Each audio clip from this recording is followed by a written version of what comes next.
I'm Natasha, and today I'll be making Spanakopita. It's a savory pastry that has filling with feta cheese and spinach. It is a staple in Greek cuisine. It's typically used to celebrate special occasions and holidays. This dish has actually been made in my family before.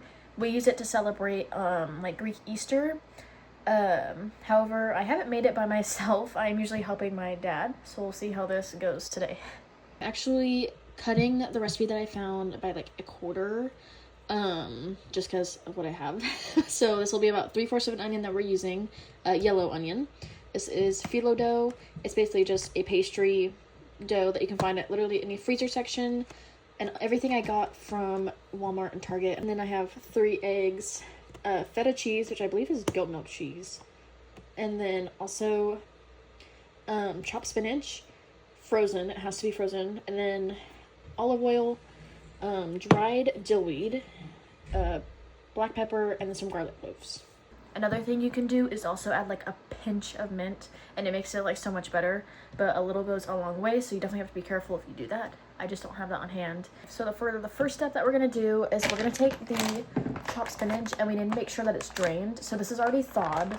It's been sitting in the fridge and it's thawed out, so now there's like a bunch of liquid in there. And the way we're gonna do that is getting a strainer, just pouring it in, and then getting a paper towel and kind of like pressing it and just letting it drain. And then we'll just do that for a little bit. So I'll film that process as well. Okay, I apologize for the noise.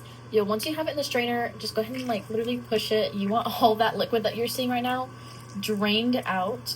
My strainer is obviously not the best.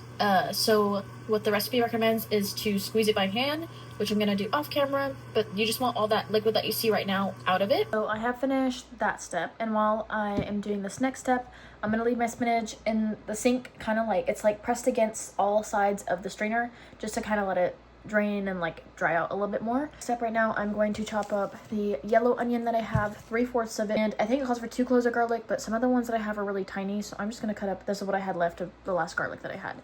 So I'm gonna go chop those up off camera just to have, and then we'll start with creating our mixture. Okay, see how I look? The onions got to me, but now we're gonna make our filling. So I have the chopped onions and chopped garlic in a bowl. And to that bowl, we're gonna add the full thing of feta cheese that I have. And then also to that, you're gonna add your eggs. For dillweed, I'm doing it's 1 3/4 teaspoon. Then I'm gonna do 1 3/4 tablespoons of olive oil. I'm also just gonna add some salt to taste. You don't need that much because the feta cheese by itself is pretty salty. And then a lot of black pepper, just get this. Also just a taste there, as well as spinach. Don't forget the spinach. I'll mix it up and I will show what it looks like.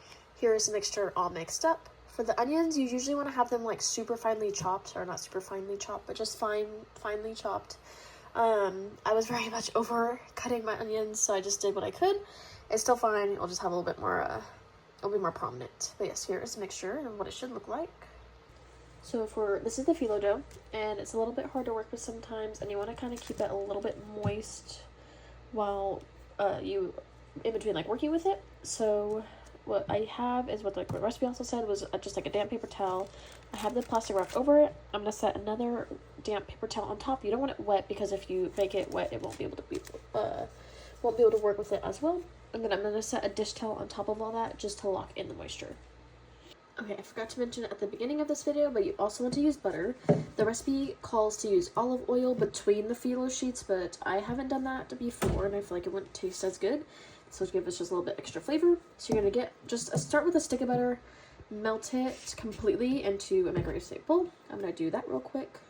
Okay, now that I have the butter melted, what I'm gonna do is line my pan with some of the butter. Just brush it on there. It doesn't have to be super thick, because you're going to be using a lot of it during this process. And also when you melt butter, it's kind of separating from like the oil and whatever else it's made with.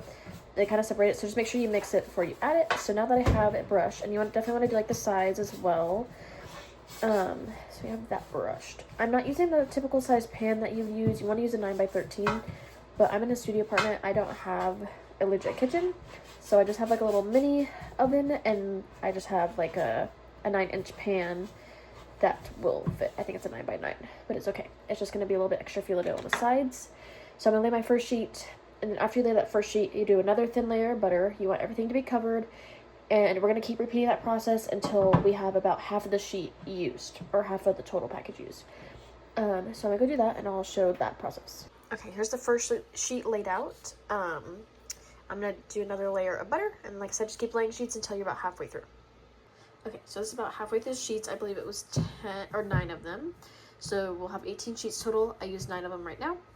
You want to make sure that the edges are really saturated in the butter. I could have used more. I just didn't want to overdo it as well. Now that we have the 9 sheets, we're going to add all our mixture and do the same thing with the last 9 sheets on top. Okay, so now we have our mixture in there. You want to make sure it's evenly spread as much as you can.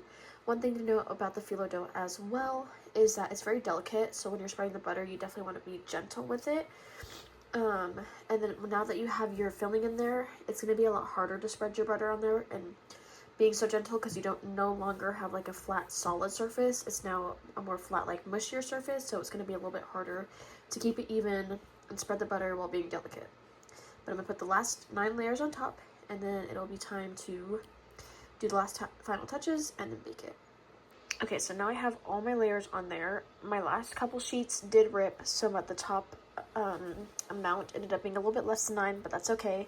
It's not too important. The bottom will just be a little bit thicker than the top, but by like, I think it's 2 sheets less. So it's gonna look like this on both sides, and what you're gonna do is what I did here, which is fold over all of these flaps, and I threw a little bit more butter on top just because they are a little bit drier.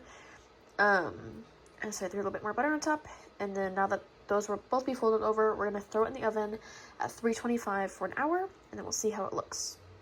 Okay, so I actually ended up taking mine out about 10 minutes early. It just has like the perfect golden brown color. I didn't want to overdo it because everything inside is basically already cooked. Like, it's just spinach, cheese. It's the only like the eggs that you really have to worry about. I'll let it cool down before I cut into it. And just some like little side notes about this dish. It overall just reflects like Mediterranean diet and its emphasis on locally sourced ingredients. And it also just shows common cooking methods such as layering and baking. It's typically served as an appetizer or a side dish.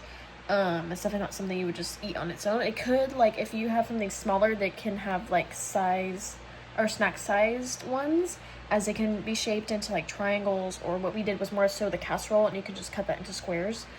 And for the overall like nutrition of it, there's not too many calories depending on the serving size that you have and the ingredients that you use, like if you only use olive oil or if you use both olive oil and butter or just butter.